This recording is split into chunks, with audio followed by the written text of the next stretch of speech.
happy to start off with the Interior, Environment, and Related Agencies Appropriations Bill. I think the ranking member has acknowledged that in years past this has not been exactly an easy account. But I think we are here today, Senator Udall and I, after working very hard with our respective staffs to make sure that you have a product in front of you that will enjoy bipartisan support, and I hope strong bipartisan support. We've worked through a number of difficult funding and policy matters that really could have threatened the bill, taken it off the tracks, but I think we have worked hard to reflect many of the Senate priorities. Together, we built off the success that we had last year when we took a bill, again, that had been routinely contentious, and we unanimously reported it out of this committee, passed it off the Senate floor. No small accomplishment. And again, I'm grateful to Senator Udall as a partner again this year to put the bill before you that will earn that strong support. And I want to acknowledge the work of the chairman and the vice chairman for their leadership. Interior Subcommittee is responsible for funding agencies that are charged with managing our public lands, ensuring clean water and clean air, meeting our obligations to tribal communities, our Native people, and funding cultural agencies and museums. We make important investments in programs that will directly impact and benefit communities across the state.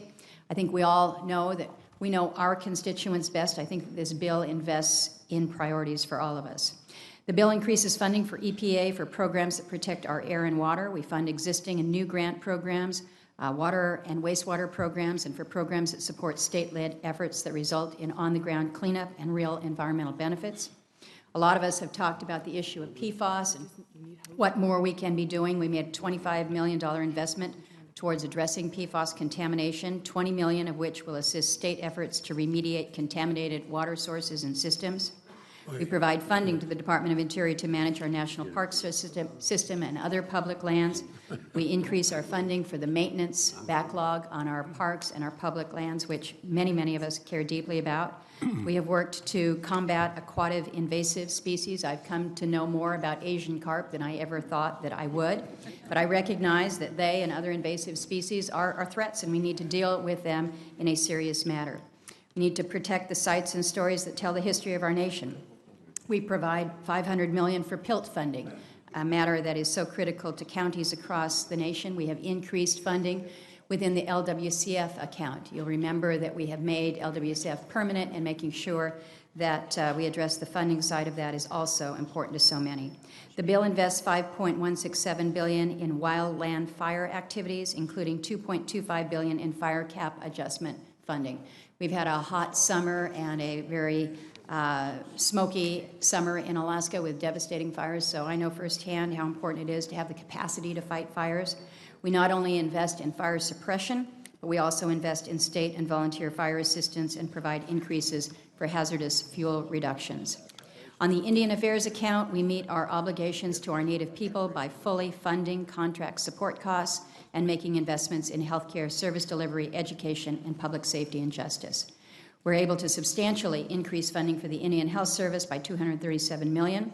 The recommendation includes funding for new tribes and facilities, as well as provides full funding for contract support and the current estimates for the 105 leasing activities. And for those of you that have tribes in your states, you know that this 105L is going to be an issue that we face moving forward. We also included something very important to me and to many around this table. For the first time, we devote funding and direction toward the crisis of missing, murdered, and trafficked Indigenous women. Native American women face high rates of violence, and the lack of data on the number of women and girls who go missing or murdered further complicates our nation's ability to address the crisis. So to help better address this, the recommendation before the committee includes $6.5 million for cold case investigations, training, and equipment. We know it's necessary to boost the coordination and the data collection, but the bill also includes a directive to designate an official to work with the tribes to develop guidelines on how to best collect the statistics on missing, trafficked, and murdered Native women. We also provide increased funding for our cultural institutions. A lot of people forget that we have oversight of the arts and our cultural institutions such as the Smithsonian's. We included funding necessary to complete the renovation for the Air and Space Museum, and we have provided increases for NEA, NEH, and the National Gallery of Art. So, Mr. Chairman, I appreciate the fact that we're here this morning. You'll hear me later express my frustration with the budget deal and the confines that it places on us in our respective committees, but I also acknowledge that it was the strength of that agreement that led Senator Udall and I to a place where we were able to work through a bill that does have a history of being problematic. And so we have seen those benefits. So you'll hear me grumble later on, but know that as far as what we were able to do with an Interior today, I'm pretty proud of where we are, and I would certainly hope that this is one of those measures that we will be able to advance fully through the process, through the Senate floor, and see to final completion. I thank the chair, and I thank my ranking member and his staff for a good work product.